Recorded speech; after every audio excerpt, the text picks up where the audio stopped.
Merci mbote mingi balandi aussi du Congo et sengweza du sokuta na bino. Nanga o bino popesa biso confiance et au côté biso na kati ndako na bino pona kotalisa ko solola nini eza koleka na kati ya mboka Congo. Makambo za koleka na mboka Congo biso banso ba Kongomani toyebi yango. Déjà que mboka eza menacé et puis de deux boye ya roi Philippe na kati ya mabele ba Kongomani. Na bandai ko bela mbela oyo boye bana kala kino bandeko na ngai. Roi Philippe a la droite à courir dans mboka na biso. Mais fort dommage que non autre banayi ko ba pour sensibiliser ba jeunes. Pour ko télémisa bango ko quitter liboso ambassade à Rwanda jusqu'à preuve du contraire. La possibilité ba makoki pour ko déplacer ba bilenge oyo boboza ki ebele pour na ko kende ko tali c'est que non roi ya Belgique asa censé ya ko répondre martambe na awa na kati ya mboka na biso te sans que ba reconnaître ba erreur oyo ba sala ba gaffe ba désordre ba boma ba mama na biso ba kata ba papa na biso maboko. Plus de millions de morts au Bakoufan époque coloniale. De Tolobaki ndenge boyebi ko déplacer batou. Pour na okoma l'ambassade à Belgique na centre-ville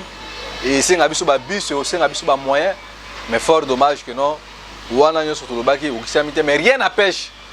parce que selon le programme na ba ndenge zela ki ya Belge le 13 juin en attendant biso to se préparer mais ba sali biso vite fait pour que non bazo dévancer arriver à roi Philippe pour na kwa na yena kati ya Kinshasa. Ya wana bozo mona biso ba Kongomani. Tango biso ba résister ba Bruno Mimbenga tozo bunda pour na ko sensibiliser ba jeunes. Tozo ko talisa éveil patriotique. Jeunes congolais fungola biso parce que mboka za kati eza na kati ya agression. Côté mususu bande baza na kati ya distraction. On ne comprend pas absolument rien, ne comprend absolument rien que to bimisi ba jeunes biso ba résister to tamoli jusqu'à ce que mona ki na ba vidéo ko longola drapeau ya ambassade à Rwanda to tumbaki même ngona balinga to saki wana mais pas mona ke bayini ya mboka bazali toujours ozui de pes MLC ozui parti ya Vital Kamerhe INC ozui na do ba parti wana nyoso bazana kati ya union satanique na bango mutu moko tatkali ko sala déclaration pona koloba ke non peuple congolais makambozo le kana Rwanda makambozo mo bandeko na biso batu wana batikali koloba te yango za kotalisa ke non batu oyo boye bango baza complice na makambo zo leka na est donc balia kana Kagame basukula kana Kagame basala kama makambo na bango ensemble na Kagame yango wana lelo oyo boy monde entier sali constant que non na parti politique on atangeli bino awa boy batikali kolobela makambo bandeko na biso bakufa na est mais likambo ya pasi mwana Congo roi Philippe roi ya Belge o baboma ba mama na biso o baboma Emery Patrice Lumumba Oba boma Polo Kito bazoya na Congo tomoni mobilisation na côté ya IDPS tomoni mobilisation na côté ya MLC kosenga na ba militaire na bango ke ba bima na aéroport ba bima na nzela pona ko kende ko bombela roi Philippe ake moko chalere oh quel peuple bondoki na mboka nini loko abosalema makambo ya mboka biso tozo bunda baoni na ko bimisa ba militaire baote yango yo baki bino ba militaire bokotia toujours ko za ba vassaux bokotia toujours ko za ba domestique bana misala ba escalier ba leader politique wana za ma modir bino ole bino boya to bunda pona mboka bozo mot d'ordre ba pesa bino ba 10000 ba 8000 ba 7000 francs po boka na ko yamba batu oyo ba bomba ba koko na biso pasi na nga muteme zalika yango wana eza lokola ba leader na biso bazozongisa biso l'époque ya néocolonialisme o mboka ndenge nini lelo o boyebi yango Félix Tshisekedi akedaki na Angola Lorenzo na Paul Kagame ba président na nyoso Yoweri Museveni ya Uganda bayebisi a libérer ba otage o ba soda Rwanda bakangaki bango na mboka na biso et puis de deux Félix on a bisa bino que Félix a otikala ko bater devant Kagame a libéré ki ba Rwanda wana bazongi na mboka na bango tango biso tozana kati ya administration Paul Kagame sali recrutement ya plus de 2000 étudiants kangi ba na makasi bazola kisa bango ndenge ya kubeta munduki parce que toko ta guerre na bango et soki wana te lokola Félix aza mutu oyo boye abike devant Paul Kagame saka na eloko olobate ba bengisa ki mbangu pa sasu pona ko kana ko pesa e ba condition kuna na Congo Brazzaville condition ya liboso na ebisa bino awa keno général wana commissaire provincial à ville à Goma o alobaki na peuple congolais botele mabosi minduki artisanal mboka za menacé na lobaka ngo a ke non pasi na ngeza ke général wana soki aza na vie nzamba zo lokumu soki peke général wana akufite nzambe pa zo lokumu lelo oyo boye condition ba pesi Félix et pas Apollo Kagame alobi na zingiri susu na mona général wana te parmi batu oyo boye baza ko la sécurité na côté ya est ya mboka Congo eloko ami balé Félix bayebisi que aza na droit ya kolongola ba officier généraux rwandais te oyo boye baza na kati ya armée congolaise et puis de 2 de 3 Kagame a pesi ba condition na e Félix a s'excuser na maloba nyonso o alobaki yango publiquement batu nyonso ba mona yango soki Félix asali ba condition tout ça 5 na table 3 soki Félix asali ba condition na te Kagame a ko attaquer biso soit Félix a s'excuser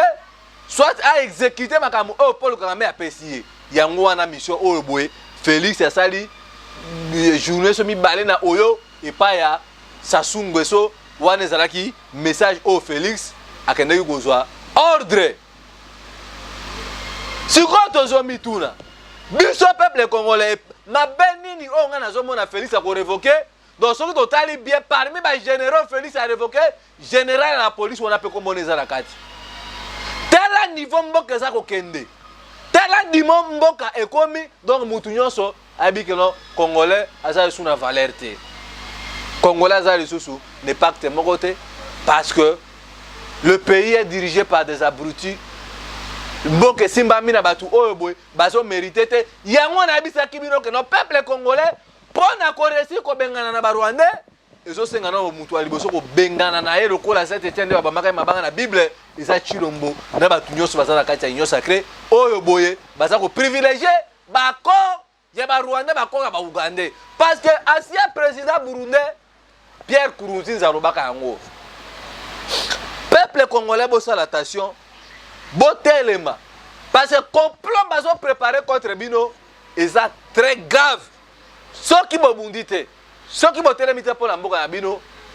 ekozala trop tard et puis bakoya koenvahi bino ntina kati ya capitale alors yo mwana Congo ozolanda Bruno Mimenga na nga oyo nazobelela bandeko na nga boza na kati ya diaspora totika nanu makambo kosoutenaka balider oyo politique totala niveau ya mboka bozolinga keno ntango barwandais bakobanda koatake biso na Kinshasa wana nde bondima keno makambo biso tozoloba eza ya solo parce na minute oyo ntango tozoloba baza kopusana na Kikwiti lelo oyo nde nazoyebisa bino bamboloro wana baza na Kikwiti alors bolingi siko bomona peleve na bao bomona na miso mpo bondima keno mboka eza na ta moko ya mabe tant bazo dribbler biso nini boy anniversaire Kabila bakobeta bale nini kuna Bemba comme éligible éligibilité ya Bemba na makambo élection etali peuple congolais na nini parce que na minute oyo boy mboka eza na kati ya occupation yango nazobengisa yo mona Congo nazobengisa yo bisiko ozali bandeko na ngai ya cataracte bandeko na ngai ya ba Congo bandeko ya ba fleuve tofungola miso ba généraux congolais bana mboka bakomi kotia bango mal à l'aise lelo oyo botomoni monde entier et moni ndenge peuple congolais telemi etamboli mpona koloba keno toboyi relation diplomatique na Rwanda eza la complicité bana mboka misusu bazokende kozwa bamator baparrain na bango mpo baparraine bango bakoma kotravailler au profit ya barwandais nani akoki kondima eloko ya boye biso bacongolais basali biso na matière nini donc mpo okoma mokonzi okoma ministre il faut kana koluka sous-traitance na Rwanda nzoka na Congo mpo okoma leader okoma DG okoma nani il faut ça na mator sikoyo biso baoyo tozanga bamator biso baoyo tozanga baparrain baza koparraine biso tokende mpa banani yango nabengisi yo peuple congolais telema fungola miso parce que le pays est dans une situation très catastrophique bino mpe bato babengisi bino mpe balider na bino ya union salité bokende koyamba roi Philippe bozokende koyamba mutu oyo aboma bakoko na biso tandis que biso tozobengisa bino tolobaki il faut baberge bareconnaître baerreur na bango bareconnaître badédommager peuple congolais 72 ans après indépendance ba pays colonisateur et ça là ba dommage intérêt na batu na bango mais pas na biso ba belge bazolinga ko reconnaître le konate ba le cop na Félix na bino bana papa Lumumba bo le cop to bana ko buna makambu oh boy que non avant arriver à Lumumba il faut tout le monde clair ba expert ya minu bato ba sala ba expertise ya banini ya nzoto abatu baka na ko sala autopsie batala si réellement lino wana zoya eza lino Emery Patrice Lumumba mais bino silence na bino ezo la kisaka boza complice ya makambo le kani parce que biso toza na lutte bino mazo lutte wana ba privatiser yango bon comme si Emery Patrice Lumumba domaine privé na bino mais boye ba yango que Emery Patrice Lumumba azalaki domaine patrimoine public akoma ki likambo ya mutu nyonso lelo oyo boye monde entier moni trahison bo coopérer na Félix bo coopérer na régime ya Kinshasa bo liembongo pour que non roi Philippe aya na Kinshasa eza lokola défi bo la sebiso pona koloba que non lokola ba Bruno Mimbenga bazana ba makokite pona ko telemisa peuple ya ko mobiliser ba jeune ba kende liboso ambassade ya Belgique ko telemela roi Philippe ko telemela ba belge bino bo liembongo yango wana bondimi lino wana soki eza ya Emery Patrice Lumumba Zamba zo loku so pesa Emery Patrice Lumumba te mabela bakoke ko lakela bino mabe ko kunga bino boyeba yango na acte bino bosali yango wana tozo bengisa ba congolais tout Félix aza kolabo ya Paul Kagame bakokabona kate na minute oyo boy Félix azokena ko solola kana Paul Kagame na CNC pona koluka koboma moto talaboy biso toza na kati ya distraction au lieu totala makambu mungongo ya Bruno Mimbenga lobi nini ndeko Bruno lobi nini biso kuna toza kaka na kati ya bandombolo na kati ya makambo zanga tina na ba concert le 30 juin oyo boy ekomema eloko moko to na kati ya mboka yango wana bozo mona biso tokolemba te tozo travailler na pasi parce que ba sacrifice toza kotia yango ba énergie tozo tia yango tozo sala yango pour na bato mokilité tozo sala yango pour na amour ya Congo na biso parce que lelo soki Congo eza Congo te ngai Bruno Mimbenga na koloba te parce que nazaka na nationalité moko tango ba mboka misusu telema pona ko tonga mboka na bango ko benga ba dirigeant médiocre biso na Kinshasa na Congo to komi ko betela ka ba leader politique oyo bosu ba pesi biso modo to ke na aéroport bino wana bokena ba aéroport so ba bito ke na nini na Marti bokena Marti et alors mokone ni peuple congolais ko telema pona ko revendiquer courant na mai mokone ko revendiquer pona transport bote la vie comme pasi koto kuna peuple congolais bona yango tazo trouver nyonso madame yango wana bozo mona ba leader politique oyo boy moye ba respecter biso ezate parce que ezayo peuple congolais okomisi leader wana mutu makasi boy imagine que mukoba leader wana bakopesa bino mondo ba ko sa meeting et que biso tout kangi maboko to telemi alobi mutu abetele maboko azate akozonga sima botabi na minute oyo boy intention bato eza nini yango wana bande kona ngai bo soutenir bitumba oyo boy Félix azamona bitinda ba américain biso tozo landa ba démarche na biso pas ba russe je crois tozo continuer na ba démarche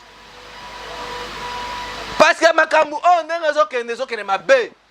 Félix azomona makambu o bokola makambu moko ya lipana mwamba ali ameli mai alali mais ba Rwanda bazui makambu o ba considération bazo former ba jeune na bango lelo oyo boy Kagame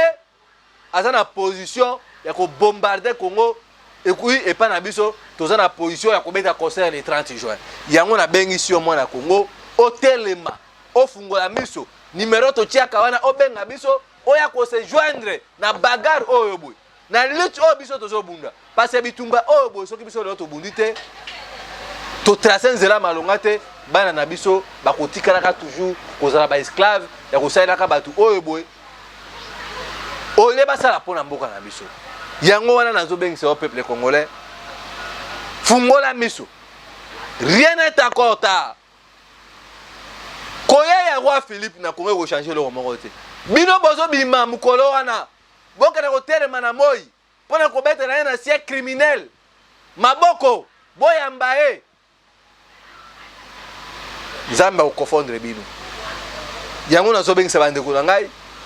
lelo tozokutana toyeba bisika roi Philippe akolala tokenda ko visiter pona koyebisa ye que non makambo bino bosala na mboka na biso ti lelo oyo boye bofuta bato wana te réparation pona kote ya bato wana esalema te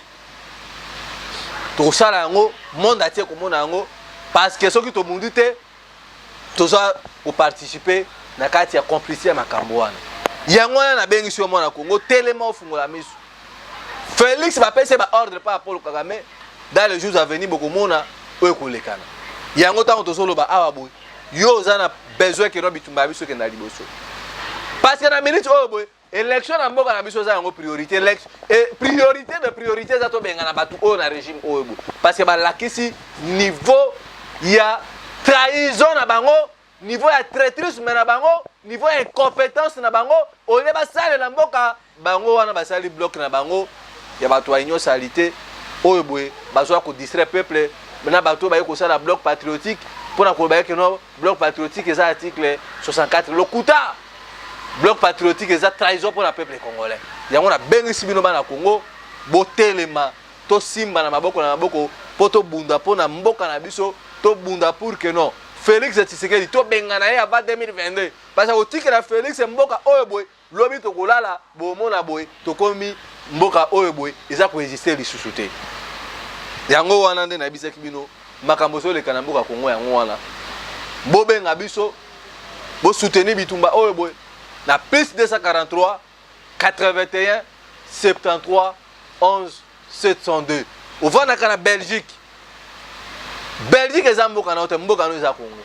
ovanda na Monténégro ovanda na Asie mineure numéro ezali wana bo soutenir biso ba résistant bo soutenir ba jeune nde toza na mai na makila boy pona ko bunda pona ekolo parce que tu sentir que distraction continue na kati ya classe politique congolaise au lieu to bunda pona ba valeur mais batu ba komi ko bunda pona ba positionnement politique yango na bengisi yo mwana Congo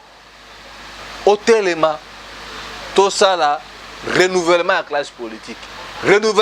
politique au banda soki to bandi ko bengana ba dirigeant médiocre renouvellement ya classe politique ko salema soki to komi ko beta ba leader oyo boy bazo travailler pona ba Rwanda pona ba Burundi pona ba Uganda yango wana nde na bisa bino biboka pilipili si la somo monte numéro zali plus 243 81 73 11 702 wana ko benga biso contribution na yo lisungi na yo pour que non ba résister tant tozo bima bazanga maite bazanga transporter parce que tout ça ko bunda pona bitumba pona ekona biso soki nzambe alingi tokuta ina bino na mikolo ezali kuya mais biso nyonso il faut to bima pona ko talisa que non Congo eza baka Congo eza ba congolais mutu moko taza na monopole ya koteka Congo parce que soki toteki Congo bana na biso bakoluka esika ya kolala ya lelo na suki awa boye soki nzambe alingi tokuta ina bino na mikolo ezali kuya ingeta